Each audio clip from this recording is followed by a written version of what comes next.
Welcome back to CEO Money. I'm Michael Yorba, your host. All right, we're talking to Monty Montoya, Sightlife Surgical. And Monty, welcome to the show. Thank you for being here. Hi, Michael. Thanks for having me on the show. Really appreciate the opportunity to spend some time with you. My pleasure. All right, give us some background on yourself, how you got to where you are, and then let's talk about Sightlife Surgical, what you're doing, what separates you from the pack. Sure. So a little bit about myself. I am a 20-year professional in the cornea transplant space and really entered into this space and worked my way from the ground up into leadership roles. One of the things that really has helped me expand my vision for what can happen to really drive our mission to eliminate corneal blindness by 2040 was a Duke MBA. That MBA background with the on-the-job training that I've gotten over the past 20 years has given Sightlife Surgical a very clear path as to what we need to do to grow as a company in order to accomplish our mission of eliminating corneal blindness by 2040. And what really separates Sightlife Surgical from the rest of the pack is that, one, we have a very clear and compelling mission. And as I've already said, eliminate corneal blindness by 2040. It's just pretty straightforward. And so that keeps us very focused on where we're headed. Secondly, we've been able to grow and increase the scale of our organization. So our 2017 revenues will be just south of 45 million. And in the space that we exist, that makes us multiples of our nearest competitor. And so having scale, having that clear vision, and then lastly, having operational excellence allows us to create a platform where we believe we can build a fantastic mission-focused company that's also going to provide great returns for investors. All right, that's great. Now I wanted to walk in through the homepage of your website. It says order tissue, order products. Let's walk through these two buttons here that you've got there. Sure. So Sightlife Surgical drives innovation in cornea care. And so we're all about making sure that surgeons who have patients that are blind because of an infection or an injury or a disease that affects their cornea have the appropriate tools and tissue to restore that patient's sight. And so currently our primary thing that we deliver to the corneal surgeons is high quality corneal tissue that is delivered on time of the quality and specifications that they desire for their patient. And then in addition to that, we're also about creating products that improve the quality of that surgery for surgeons and their patients as well. And so as you see on our website, we have direct links there for doctors to access the key services and products that we provide. Okay, I got that. All right. What are some of the key issues that you get to deal with as a CEO in running your company, moving it forward so that you separate yourself from the pack, you keep that company moving in the way that your shareholders are demanding you do it?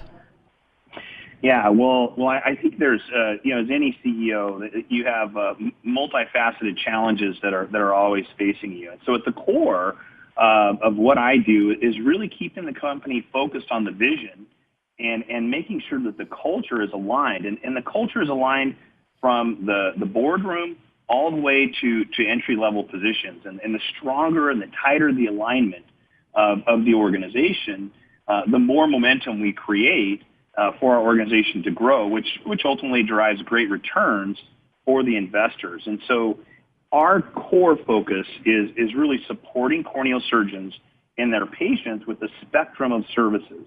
So we've got to deliver highest quality tissue. We've got to be providing the latest products and devices that enhance corneal surgery. We also have to be providing helpful surgeon education.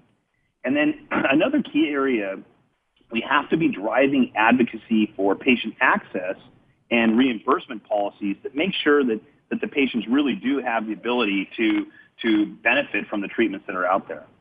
All right. Talk to me about the education side of your business. Yeah, and so surgeon education is so critical to what we do in that when we introduce a new device and we have a new product coming online, hopefully by the end of Q1, it's actually what's called a preloaded DMET cannula, and a lot of technical things there, and I won't go too much into that, but this is a device that will really enhance the quality of endothelial keratoplasty. That's a transplant procedure where we transplant just the inner part of the cornea. And so we can't just say, hey, we have this device available and start shipping it out. It's very critical that our regional business managers are actually in the OR helping the surgeon step by step make sure that they're using this device appropriately. And so that's one area where we're driving a lot of education. Before we ever get to the OR, we also have to provide a platform via the web, also via hands-on wet labs, where the surgeons can actually have these devices in their hands, practice with the device, and understand exactly how to use it. And so using both the wet lab format, webinar format, and then in the OR guidance is really how we drive surgeon education. Okay. I'm on Surgeon Educational Portal here. I see reimbursement policy and prevention and treatment. Yeah. Go ahead. And so one of the big areas that actually creates a barrier for patient access in cornea transplantation and overall cornea care is understanding and executing on appropriate reimbursement policies. And so the reality for cornea transplantation is that Medicare currently reimburses about 75% of the cornea transplants that happen in the United States of America. The challenge, though, is that it's a very specific and unique reimbursement pathway that is different from what most surgery centers, whether it's a hospital outpatient surgery center or it's an ambulatory surgery center, would see in their other reimbursement pathways. And some research that we've done indicates that a very high percentage of these facilities never even submit reimbursement for the cost of the tissue processing that they have to pay as part of this overall episode of care in cornea transplantation. So coming alongside the back office of these surgical facilities and making sure that they get paid is really critical to actually having these facilities be interested and excited about providing this type of care to their patients. Because obviously, if the facilities are losing money, they're not going to be pushing for patients to have a lot of these procedures, and that limits patient access. We've got about a minute left. Prevention and treatment. Talk to me about the prevention side. Well, this is really a critical area. And so if you look worldwide, there are over 10 million people who are currently cornea blind. And we only have about 200,000 treatments to serve that 10 million population. And so if we're serious about this mission to eliminate corneal blindness, we're going to actually have to drive new innovations that are going to prevent people from ever becoming cornea blind. And so we're working on a couple of very exciting projects that will actually really make this a reality so that patients who might have to have a transplant today in the future would have been able to receive preventative therapies that will eliminate the need for them to even have a cornea transplant. And so that's a critical part of making sure that we accomplish that mission and really deliver for surgeons and their patients. All right, let's do this. Monty, let's take a break right now, and on the other side of the break, let's come back. I've got several more questions for you, all right? Looking forward to it. All right, we'll be right back with Monty Montoya, CEO, Sightlife Surgical, sightlifesurgical.com, segment brought to you by Tycon Partners. We'll be right back.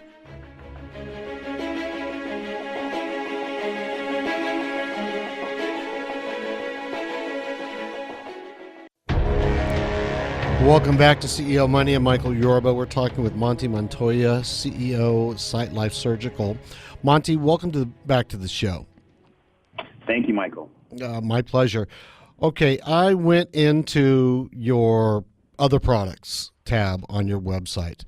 I've got Ampho-B, and I'm probably going to butcher this, but cannula. Did I pronounce Cannula. it? Cannula. And Endoserter, Donor Punch, so on. Walk me through the products, because it looks like you've got something that the world needs to know about.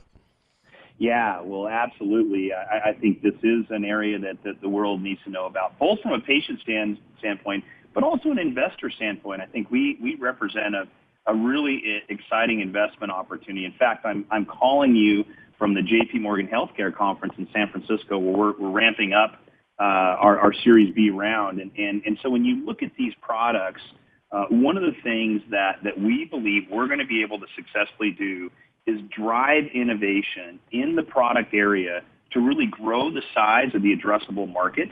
And so these products really are only the tip of the iceberg, the ones that we currently have access to and are providing to our surgeons. But it's really taking this area of cornea care that's been really a neglected area within ophthalmology, and creating a market space where we can drive innovation and really be the first cornea-focused company in the world that is creating more opportunities for surgeons to better treat their patients. And I'll give you a great example of something that's not listed there, is a technology that we're in the development process of, and that's injectable endothelial cell therapy. And with this, we will completely revolutionize the way that patients who have endothelial blindness in their cornea are able to access care. And this is one of those things that's going to have to go through an FDA process, but it really provides an exciting opportunity to drive innovation and products in the market space and create a really exciting opportunity for return for investors. That's amazing. All right, one of the things that I've got here, you got a great story to share, and it's compelling. Balancing the need to attract capital from investors and scale innovations. To address that for a minute. It's a really key challenge, and we were very fortunate in that our first investor, Flying L Partners, was an investment group that was interested in long-hold, socially responsible investments. And so we had alignment with them on the mission being a key driver, as they really strongly believe that mission-based companies can more effectively deliver solutions to tough diseases, and that when that's done well, patients and surgeons benefit, and ultimately all of that creates great return for the investors. And so the lead partners in this group, Dr. Bill Link and Dr. Dick Lindstrom, have been fantastic in helping us as we ramp up for Series B to look for like-minded investors that can invest in our Series B and also help catalyze us to our exit, which is a planned IPO. And so we're talking to some pretty well-known, fantastic investment groups, and with the support and leadership of Dr. Bill Link, I think we're going to have fantastic alignment in that mission focus being the core driver, not just for the company and creating the patient benefit, but also for what creates the best returns for investors. All right. So keeping that. Let me stop for a second and start drilling down in this. Since you brought up the investment side and we're talking about that, how much are you looking to raise, and what are you going to use it for?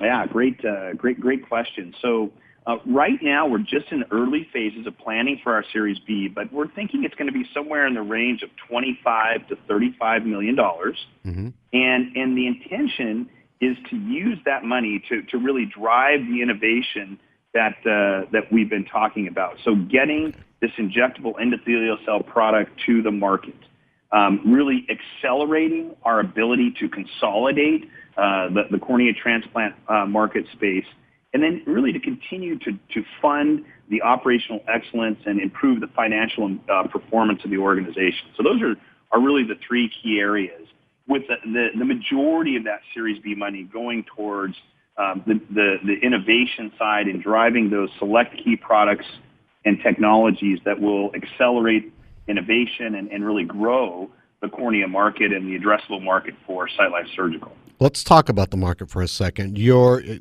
purely domestic, or are you seeing international pull at this point? We do have international pull. If you look at 2017, about 25% of our revenue is actually derived from international distribution of cornea care. And so the international component is already a real part of our organization, and one that we hope to capitalize on as we grow as a company. The core market, though, is the domestic market, and that's really where we are initially focused. and really driving our operational excellence so that it's focused on that domestic market. And then over time, say 3 to 5 years out, is where we really believe we can capitalize even further on driving some of these solutions we've developed here domestically deeper into the international market. Do you have a target time for your IPO and some type of a location for it, meaning NYSE American or something different? Yeah, we really intend to be IPO ready by the end of 2019, and so that doesn't necessarily mean that we're driving to have the IPO happen then, but we want to have the company performing and in a position where when the window is open for an IPO, we are ready and really strong and able to take advantage of that opportunity.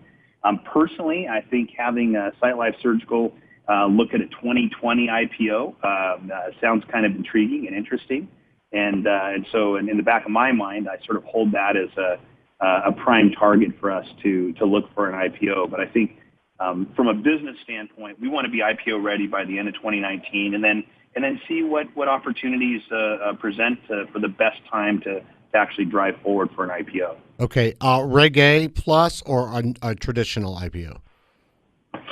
I think that's still to be determined. We don't know, and exactly where we would end up, whether it's NYSE or NASDAQ. I think all of those things are to be determined. Right. And we'll lean heavily on some of the key investors that we bring in Series B to help us guide us in what will be the best pathway. Okay, Monty, we're about out of time at this point. What is the best way for our investors to reach out to you and continue the conversation? Michael, for your audience, I would actually encourage them to contact me directly, and they can reach me at Monty, MONTY, .Montoya, MONTOYA, at sightlifesurgical.com. And we are interested in talking to qualified investors that might be interested in becoming part of our mission and realizing a positive return from that. So I'd encourage them to contact me directly. Great. Monty, you've been a great guest. Thank you for being on our show. Well, thank you so much for having me on the show and giving us an opportunity to share about Sightlife Surgical. Take care. My pleasure. Monty Montoya, Sightlife Surgical, sightlifesurgical.com. We're going to take a brief break. And when we come back, we're going to be in studio with Shane Foss of Hooray Health. And we're going to talk about all kinds of things on the insurance side for the healthcare industry. We'll be right back.